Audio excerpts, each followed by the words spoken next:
So some loves are worth dying for, but what happens when you bring that love back to the world of the living? But welcome, my friends, to the return of Forever Horror Month, and the return of the Living Dead 3.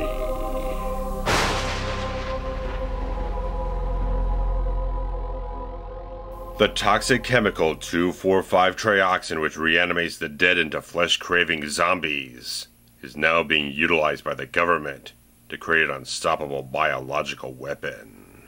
Meanwhile, the teenage couple of Julie and Colonel Reynolds' son Kurt go looking for a thrill at the military base, only to witness the horrific experiment. However, after a rebellious act of defiance against his father, Kurt runs off with Julie, only to suffer an accident on the roadway, which kills Julie instantly. Unable to live without her, Kurt reanimates Julie, but doesn't realize the terrifying agony that she will quickly descend into. Suffering through an insatiable hunger for human brains and flesh, and inflicting self-mutilation to keep it at bay, Julie becomes something almost entirely inhuman, as the living dead begin to arise from her ravenous actions. Now the two teenage lovers must try to survive against the inevitable horror of the undead. So the Return of the Living Dead 3 is a very interesting film in the course of this franchise that began with a fantastically brilliant 1985 film written and directed by Dan O'Bannon, which is a brilliant mix of horror and humor and satire that just blended together absolutely perfectly, with just inspired qualities to it, and just taking the riff off of the Night of the Living Dead and Dawn of the Dead and all the zombie stuff that had been going on for so many years up to that point, and really turned out a fantastic, beloved classic, followed up by a not terribly favorably viewed sequel in 1988, which really threw off the balance of horror and humor and really came off as a sort of rehash type of film that wasn't nearly as inspired as the original. But after things kind of went along after a few years and the rights kind of floated around a little bit from different places and eventually landed in the hands of Trimark Pictures, who very much kind of specialized in kind of low-budget genre fare and comedies and stuff like that. Stuff that wasn't always the most fantastic stuff, wasn't always the most high-budget type of spectacular thing, but usually you could see a lot of good heart and care put into a lot of the films that did produce and were made to be beloved over years. And getting in this whole thing going was director Brian Yuzna, who was very much the front runner from Trimark Pictures to helm the film. Thankfully enough, he was very much enthusiastic about doing his own Return of the Living Dead sequel. And so you got him involved in this whole thing, bringing his own creative spin to things, his own style, his own little thing, after he'd been producer on films like Reanimator and From Beyond. Eventually took on directing duties on Bride of Reanimator. So this guy was so thoroughly primed to jump into the mix of the Return of the Living Dead franchise and bring something fresh and new and different to it all. This interesting departure of a sequel where they really didn't have any straight out edicts to really tie it so strongly to the previous films, aside from the 2,4,5-trioxin and the fact that the zombies pretty much have to eat brains. They didn't require any sort of tonal connection of being a humorous horror film or bringing back any of the same actors or the same characters or any of that type of stuff. It's pretty much free to kind of generally make his own type of style of horror film based off of the name of the franchise and everything. And having writer John Penny added into the mix of this thing, really bringing forth a lot of his own creativity and adding in nice little ideas and mixing and melding with Yuzna's vision and everything, they really started to forge a very interesting type of approach to this sequel, which would take on much more of a love story angle to it all, which was, again, very much a departure for the franchise. It's not something you typically saw so much in horror of the time, where the whole crux, the whole core aspect of the film is built on this teenage couple so deeply in love with each other that even death itself is such a non-obstacle in a certain way that it doesn't matter what else comes in the way. This death, this reanimation, this zombie, this bloodlust, all this type of stuff, whatever comes between them, they're so strongly bonded together throughout the entire course of this film that it becomes the entire thing that propels the narrative forward. Everything feeds into it and builds around it, and everything mixes into it with the horror and everything, that everything just bonds these two characters together, and there's such conflict and such angst and so many different things that kind of builds into that whole thing of the horror that keeps building out of this tragedy and this deep love that these two are so at odds about, and everything. This entire situation comes together in such a fascinating type of way. I think it's such an, again, a unique type of way to take the sequel, and such an easy type of way to kind of build something different, something so compelling about it that does take everything in a completely different direction, but takes it in a direction I feel for the large part of the film really works exceptionally well to the quality of the direction and definitely the acting of the film in a lot of cases here, because you've got some fantastic leads in this film, starting off with Melinda Clark here as Julie, who only had a few little acting credits before this. She was on Days of Our Lives, a soap opera and everything, for a number of episodes, which her father had been working on for many years at that point. Had only done a couple of stage productions and one other film before this, but like living hell, she does an excellent performance in this film, as if she'd been acting, as if acting had been born into her blood, born into her soul. She is so absolutely fantastic in this film. Right from the beginning of the film, she just has such a natural vibrance on screen and everything, bringing out the genuine charisma and the sort of spirit of this character of Julie, who definitely has a bit of that teen rebellious type of thing going on.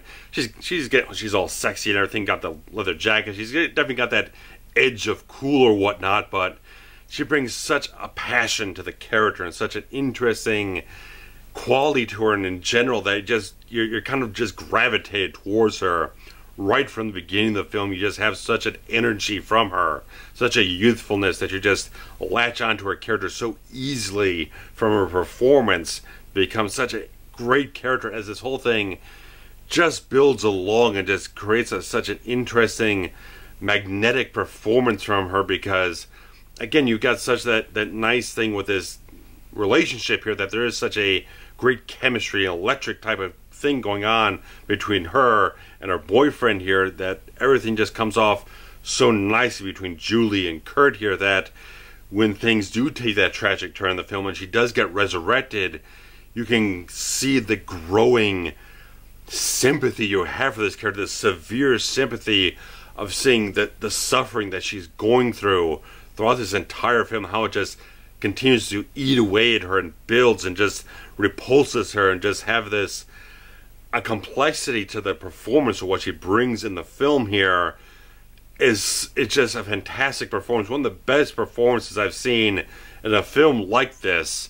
She just brings forth a full caliber performance in this film, just tapping into the pain of this character, the pain that she's feeling. There's this almost this sort of drug addiction type of mentality to it. This junkie, this person who is addicted to this, the brains, the flesh and everything, as a zombie and everything, but it just is this interesting compulsion dynamic with the character, that she's just so repelled by what she's doing, but she can't help but continue to do it because it's the only thing that keeps everything else at bay. The pain that she inflicts upon herself, the self-mutilation, puts the hunger at bay and everything. So it's like a fascinating type of thing, how they write the whole thing, but how Melinda Clark just soaks herself so much into the depth of the character. She does not treat this acting role as anything frivolous. She puts every little thing she has into the depths of this character. The suffering is just so deep and soulful in a character, and just so absolutely sympathetic how Melinda Clark plays the character in all these interesting moments on screen.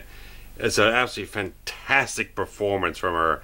I think she does such an amazing, beautiful job. Just, again, everything she puts in the role just absolutely comes from the depths of her soul to make it absolutely everything it possibly can be, and being very brave in the whole film, as well as like so many instances, especially later on in the film, where she's has to be covered with all these prosthetics and being three-quarters naked or whatnot in these long sequences in the film takes a lot of courage. A lot of actors would not go ahead and do that. A lot of actresses would not have that type of outward type of bravado, that type of ability to expose themselves that much on screen for the quality of the film.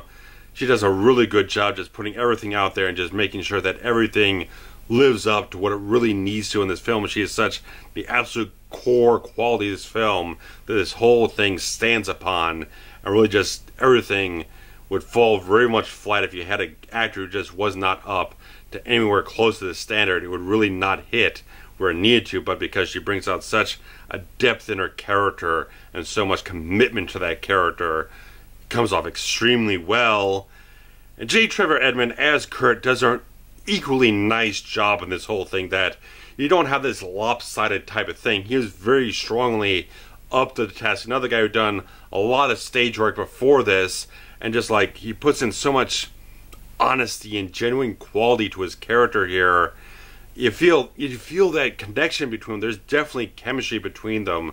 You feel it so much, and how he is conflicted after he makes his decision to bring her back from the dead and everything, and just this conflict, seeing what she's going through and second guessing himself and being so combative about it inside himself and with her and all those different stuff. He really brings it forward very strongly, and even having a nice sense of backbone and conviction where he's dealing with Kurt's father and everything and all these different things, and just he has a strength to him, but he also has a vulnerability, same as Melinda Clark does in the film. They both play that very beautifully. Feels very genuine, feels very heartfelt, and just like everything comes off really nicely with his entire relationship between these two characters, so well directed by Brian Yuzna, so well written by John Penny, and so well acted by these two really nice young actors at the time. And you got other people like Sarah Douglas, who many people know from as Ursa from Superman and Superman 2. You kind of notice when you hear her speak in this film that they did dub her voiceover in the Superman films, because natural voice is a little bit different than what you heard in those films, but why they had to do that, I don't know, because she puts on a nice performance here. Nothing that really stands out too strongly, but it's nice to note her as a genre actor of sorts, someone who has a little bit of notoriety in her filmography. See her here as one of the military commanders or whatnot. But one of the guys who's really really notable for this film and everything, who was also notable in the fantastic Steven Seagal film Marked for Death, Basil Wallace, one of the best action movie villains of all time in that movie, as Screwface. This one, he gets Riverman. And this is a character that's kind of had to grow on me a little bit. I remember years ago, watched the film again and whatnot, and didn't quite hit the mark for me with the character. I felt it was a little bit over the top, a little bit off whatnot, but watching it this time, I really got an appreciation for what Basil Wallace was doing with the character of Riverman, being a little bit eccentric, a little bit theatrical in a certain way. His delivery of lines really has a certain, maybe not operatic quality, but kind of building himself up as this sort of interesting caricature of a character that has is very over dramatic type of way of doing things, but he hits it. He really does kind of hit it whatnot. Everyone who watches this film really kind of notes his performance, and his character is something they really latch onto because he is a little bit over the top. He's got a nice quality about how he's written everything, has this nice sense of heart to him as this interesting sort of homeless guy who's living in the LA River or whatnot, and in this sewer cave and all this type of stuff, and has this interesting sort of philosophy stuff to impart on our characters and everything, and this wonderful dynamic with J. Trevor Edmund in the film. It's really good stuff for why I think Basil Wallace really does hit off in this film. And this Riverman, just an interesting character. He's definitely a character in the film, like the big glowing flashing letters. He's a character to behold in this film. They really add in something a little bit eccentric for him to kind of work with, but still make him enough of a character you kind of care for when you get to that terrible, horrifying third act and see what they do to him. You really just, it really hurts your heart to see what they do to this character in this horrifying fashion. And the third act of this film is actually just absolutely terrifying, terrible type of stuff to do such a great character. but they do some fantastic work with him. And I think generally in the cast of the film, while there's not a lot of like big heavy hitters in general in the film, there's not a lot of like terribly recognizable genre stars or whatnot. They do cast it very nicely. They really hit the buttons on a lot of the good characters in the film to carry what they have to throughout the entire course of the film, and very rarely is there anyone who has a little bit of weak line deliveries or things a little bit off. Even the sort of Latino gang, well, they're kind of just there to kind of continue to have some sort of momentum in the film, some sort of threat for our main characters to kind of evade and deal with and combat a little bit. They're a little bit kind of goofy. They're not terribly goofy, but they kind of dance that line between kind of colorful, flashy characters and something you can probably take a little bit seriously. Everyone plays their roles really nicely in the film, just having that high watermark of Melinda Clark's performance and having a nice counterbalance with Trevor, Edmund, everyone else kind of supporting all that stuff really nicely and not tearing the film away too much in any direction. It's a really nice piece of work for the casting of the film. The effects work in this film actually is fucking great.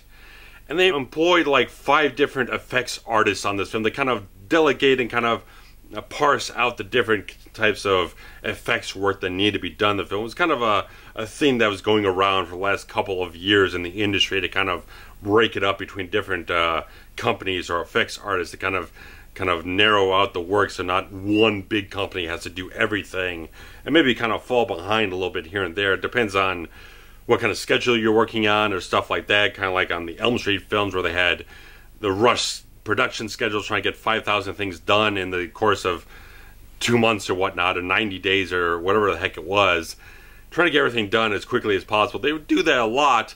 On this film they definitely did that, but they employed some really nice people, like a guy like Steve Johnson, who had previously worked with Richard Edlund. He was working on different types of films like Elm Street 4 and a couple other really nice little films here and there, working for John Carpenter and a Videodrome. And he had a guy like Wayne Toth who worked on Halloween 4 and Star Trek 6 and everything. So he had a lot of really good quality guys in this whole thing to really put forth a lot of interesting, nice touches and all the effects work, whether it was the early on type of zombie you see reanimated in the military base, and they had this homeless guy that they picked up kind of like over at LAX, and this really skeletal looking guy where they did a lot of prosthetics and casts and whatnot to really kind of create this interesting gaunt type of zombie to kind of introduce the film and everything. And all the other, as the film goes along, you just get more wild stuff going on, more twisted, mutated almost creatures and everything, and just having they do still touch upon the kind of weird insanity of like the first film or the second film, whatnot, where you get some stuff that's a little bit wild, a little bit wacky or whatnot, especially when you get closer to like when they're fending off the Latino gang in the sewers and everything, and everyone starts turning into zombies, and like spines get pulled out, and some guy's like a serpent on a spine or whatnot, and all these wacky little things that keep throwing in there. So there's a little bit of that touch there and everything, to kind of keep a little bit of a touch back to where the franchise was before, to kind of give a little bit of something to the fans, saying, okay, there's still something here that seems familiar to where you've been before and everything. But of course the major makeup job, the major creature effect type of stuff is upon the character of Julie, which I think is just an amazing, iconic type of piece of work here. This design, this look and everything, which is such an amazing piece of work that almost has this sort of modern punk, macabre, gothic type of thing going for it. That is kind of a little bit of Hellraiser, a little bit of punkish type of stuff, little things here and there that just kind of makes it so unique in a certain way. Just like, I just love the look of this. It just absolutely dead on perfect with all the glass shards and all the metal spikes and all this interesting stuff. A necklace going through the neck and everything, and all these little things that they did with the whole thing of the 100 pieces of prosthetics they had to put on Melinda Clark to make this thing happen.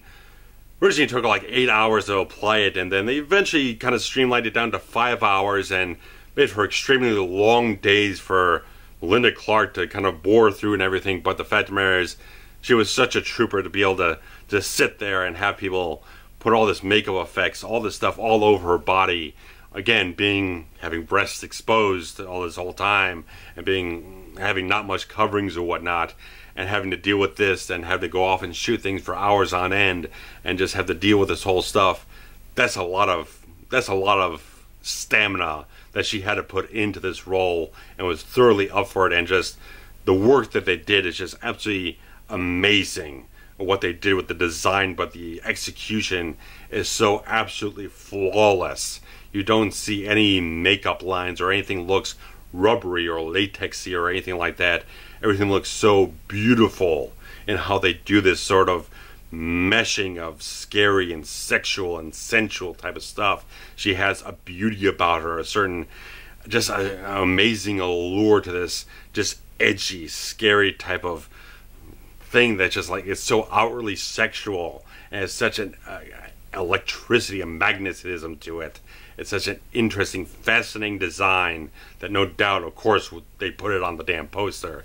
That's the marketing hook for the film, and I think they did such an amazing job with doing stuff with like rubber latex, where today they would do things a lot easier with like silicone based type of prosthetics. Back then with the latex, that you have pretty much had to paint translucent skin onto a very opaque canvas there and everything, so that was a much harder process back then than what they would do now. And just like all these guys who worked so hard on this film to create all these fascinating, grotesque, interesting, creepy, ghastly, gruesome creatures and these effects that work so well. All the gore in the film just absolutely looks superb. It's just so icky and gruesome and grisly and everything. Just they really get into the visceral quality of all these effects. There's maybe a dummy or two in a shot here or there that looks a little bit obvious or whatnot, but they don't linger on it too much. And still the animatronics that they use, they get all these types of things when someone's head is like split open or whatnot, but they still have the guy running around or whatnot. It's kind of funny type of stuff, but it's also kind of it does kind of hit that kind of balance between a little bit of a tongue-in-cheek type of thing, but also just has such a interesting, gruesome quality to it that's like it has that kind of dual sort of entertainment value to it. That's just like it's such a nice thing that the film does have its B-movie horror roots and has a little bit of visual aesthetic that kind of doesn't hit as strongly into horror as possible, but the cinematography of the film does have great things to do when it has some darker environments to work off. I would think a lot of the nighttime exteriors look really solid, a lot of really nice stuff with some of the visuals of the film, but at certain points where they just kind of doing a brightly lit scene, it really does kind of sap that kind of horror movie juice out of the film. It really comes off very flat, overly bright type of things when you're in mainly like the military base or the one scene in the convenience store or whatnot.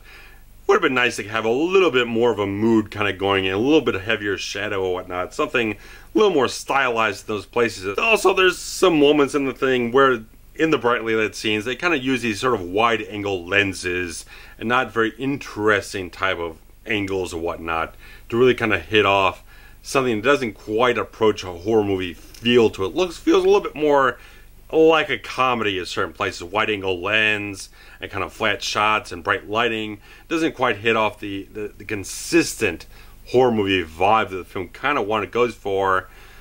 But the film does hit off some really nice visuals that really just nail something very strong at certain points in time. That does have some inspired visuals in it at certain points, but other times it doesn't quite hit. It kind of falls off here and there, and even the first act of the film is a little bit overly rapidly paced, and the plot conveniences are a little bit obvious. There's like, kid gets the card to get into the military base, and they witness this whole thing where they reanimate a corpse, and then they go off and have the fight with the dad, and then she dies, and then he goes there. So it's like everything happens in such rapid succession that it seems overly convenient to have that type of progression so conveniently placed right next to each other to get you just right into the film's plot and everything so quickly. But like I said, the thing executes it so very well with what they have, with the direction, with the acting in the film, that you are invested in the characters by that point, even if you feel like you might want to have a little bit more from them before the action happens and they get into the zombie stuff and everything. But they probably didn't really want to kind of like linger on that too long and leave people wanting for the zombie turn in the film to really kind of get its hooks in to the audience or whatnot. So you kind of forget about that once the thing really gets in the gear and you really get attached to these characters and get into the thick of what's going on with them and everything. That's very well handled, and again, the mega effects are really well done.